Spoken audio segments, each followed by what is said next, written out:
Trump نے کہا تھا ہم بہترین معاہدہ کریں گے، اوباما سے بہتر، اور اب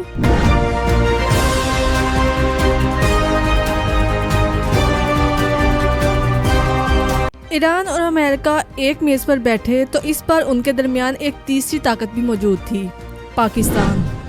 سوال یہ ہے، یہ معاہدہ کیسے ہوا، کون فائدے میں رہا، اور سفارت کاری کے پردے کے پیچھے کیا کھیل کھیلا گیا؟ ایک معاہدہ MOU میمورینڈم آف انڈرسٹینڈنگ۔ آج ہم اس دستاویز کو کھولیں گے، اس کے ہر لفظ کو تولیں گے اور دیکھیں گے کہ اس میز پر کون فائدے میں رہا اور کون خالی ہاتھ اٹھا۔ امریکہ کی بنیادی مانگ واضح تھی، ایران اپنی افزودگی کو محدود کرے، اپنے ایٹمی مراکز کو بین الاقوامی معائنہ کاروں کے لیے کھولے اور ہتھیار بنانے کی صلاحیت سے دستبردار ہو۔ ایران کا جواب بھی اتنا ہی کلیئر تھا، پہلے پابندیاں اٹھاؤ پھر بات کرو۔ یہی وہ گرہ ہے جو برسوں سے نہیں کھلی تھی، اور یہی وہ گرہ ہے جسے ثالثی کی سوئی سے کھولنے کی کوشش کی گئی۔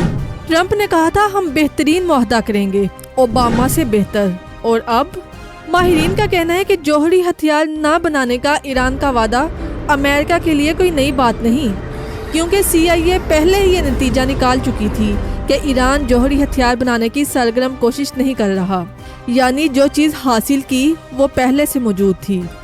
پیری ورلڈ ہاؤس کے تجزیے کے مطابق ایران کو اس MOU میں کئی نئی رعایتیں ملی، جبکہ واشنگٹن کو ایران سے کچھ نہیں ملا۔ ایران پر عائد پابندیاں، یہ سمجھنا ضروری ہے کہ یہ پابندیاں کتنی بڑی اور کتنی گہری ہیں۔ امریکی پابندیاں، یورپی یونین کی پابندیاں، اقوام متحدہ کی پابندیاں، یہ سب مل کر ایران کی معیشت کو ایک ایسے پنجرے میں قید کیے ہوئے ہیں جہاں سے باہر نکلنا تقریباً ناممکن لگتا تھا۔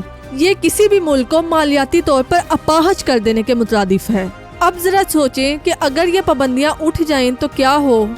جنگ میں ایران کے جوہری مقامات تباہ ہوئے، اس کی معیشت پہلے سے کمزور تھی، اس کے اتحادی حزب اللہ، حماس بکھر چکے تھے۔ اس حساب سے کسی بھی طرح سے ایران کو جھکنا چاہیے تھا، لیکن معاہدے کی شرائط دیکھیں۔ امریکہ نے وعدہ کیا کہ وہ ایران کے تمام منجمد اثاثے بحال کرے گا، تمام پابندیاں ختم کر دے گا اور ایرانی تیل کی برآمد پر چھوٹ دے گا۔ ایران کے پاس دنیا کے چوتھے سب سے بڑے تیل کے ذخائر ہیں۔ پابندیاں اٹھنے کے فوراً بعد ایران روزانہ 20 سے 40 لاکھ بیرل تیل عالمی منڈی میں لا سکتا ہے۔ عالمی تیل کی قیمتیں گر سکتی ہیں۔ ماہرین کے مطابق مکمل تیل برآمدات سے ایران کو سالانہ $100 ارب سے زائد کی آمدنی ہو سکتی ہے۔ دوسرا فائدہ، منجمد اثاثوں کی واپسی۔ دنیا بھر میں ایران کے اربوں ڈالر کے اثاثے فریز ہیں، ان کی واپسی سے فوری معاشی سانس ملے گا، کرنسی کی بحالی ہوگی۔ ریال کی گرتی ہوئی قدر ایران کی سب سے بڑی معاشی پریشانی ہے۔ پابندیوں میں نرمی کے صرف اعلان سے ہی ریال مضبوط ہو رہا ہے، جبکہ غیر ملکی سرمایہ کاری، یورپی، ایشیائی اور خود ایرانی کمپنیاں سرمایہ کاری کے لیے تیار بیٹھی ہیں۔ ان کے آتے ہی ایران کی معیشت میں نئی جان پڑ سکتی ہے۔ اس کے علاوہ ایران کو $300 ارب کا تعمیر نو فنڈ ملے گا، جو مارشل پلان کی آج کی مالیت سے دگنا ہے۔ یہ کسی شکست خوردہ ملک کی شرائط نہیں لگتی۔ لندن کے ماہر پروفیسر ارشین ادیب مقدم کے مطابق ایران اب لبنان میں فلسطین میں پہلے سے کہیں زیادہ اثر و رسوخ کے ساتھ اپنی شرائط طے کرنے کی پوزیشن میں ہے، جبکہ سابق امریکی سفارتکار رچرڈ ہاؤس نے کہا کہ اس جنگ کا نقصان اٹھانے والوں میں امریکہ بھی شامل ہے، اپنی ساکھ کے لحاظ سے۔ اگر کوئی ایک فریق جو اس میز پہ سب سے زیادہ خالی ہاتھ اٹھا تو وہ ہے اسرائیل۔ معاہدے میں لبنان میں اسرائیلی فوجی آپریشنز پر پابندیاں لگائی گئی ہیں۔ ایران کے خلاف جنگ کے اصل مقاصد جو خود امریکہ اور اسرائیل نے طے کیے تھے حاصل نہیں ہوئے۔ ایران کا جوہری پروگرام مکمل طور پر ختم نہیں ہوا، اس کے علاقائی اثر و رسوخ میں کمی نہیں آئی، اور اب وہ $300 ارب کے ساتھ دوبارہ کھڑے ہونے کی پوزیشن میں ہے۔ بحرین، عراق، کویت اور قطر، ان میں سے کسی کے پاس آبنائے ہرمز کا کوئی متبادل نہیں تھا۔ ہرمز کی بندش نے ان کی برآمدات کو مفلوج کر دیا تھا۔ اب جنگ بندی ہے، آبنائے کھل گئی، لیکن معاہدے میں کوئی بھی ایسی شک نہیں جو ایران کو خلیجی ممالک کو پہنچائے گئے نقصان کا ازالہ کرنے پر مجبور کر سکے۔ اب آتے ہیں اس سوال کی طرف جو سب سے زیادہ اہم ہے اور سب سے پیچیدہ بھی۔ جب ہم ایران، امریکہ، اسرائیل، پاکستان، چائنا، رشیا اور سعودی عرب کے مفادات کا تجزیہ کریں تو سب سے زیادہ فائدہ کس کو ہوا؟ سب سے پہلے دیکھتے ہیں پاکستان۔ پاکستان کا کردار ایک ایسی طاقت کے طور پر ابھر رہا ہے جو بڑے ممالک کے درمیان اعتماد کا پل بن سکتی ہے۔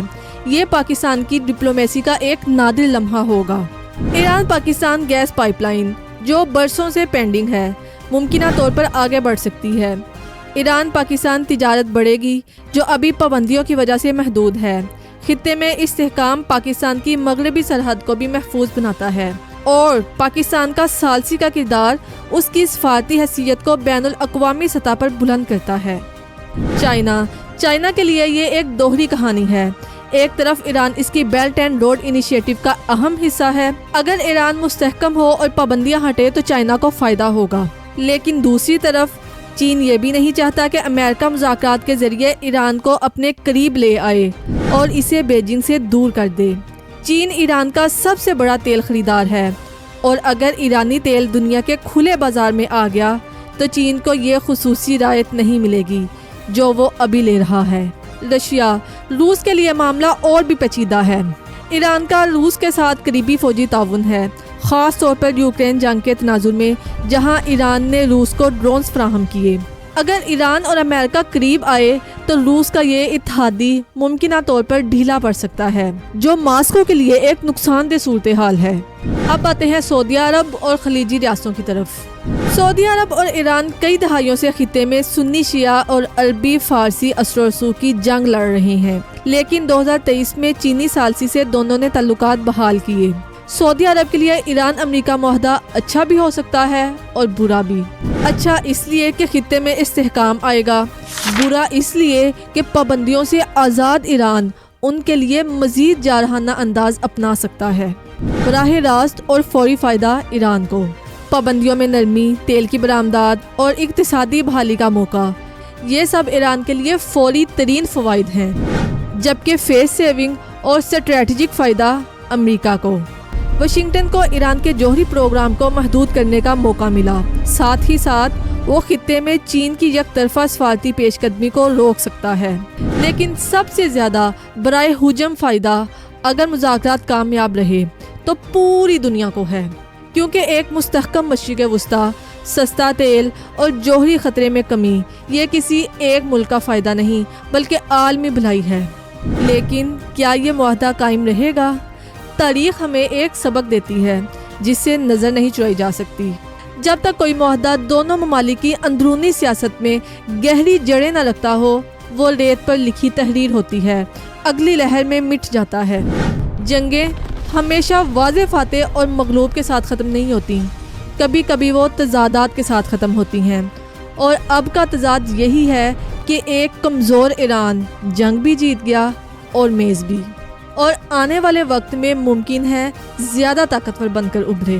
اپنی رائے کا اظہار کمنٹ باکس میں کیجیے، چینل کو سبسکرائب کیجیے، ڈاکومنٹری پسند آئی ہے تو لائک کیجیے، شیئر کیجیے۔ آج تک کے لیے اتنا ہی، ملتے ہیں اپنی اگلی ویڈیو میں، تب تک کے لیے اللہ حافظ۔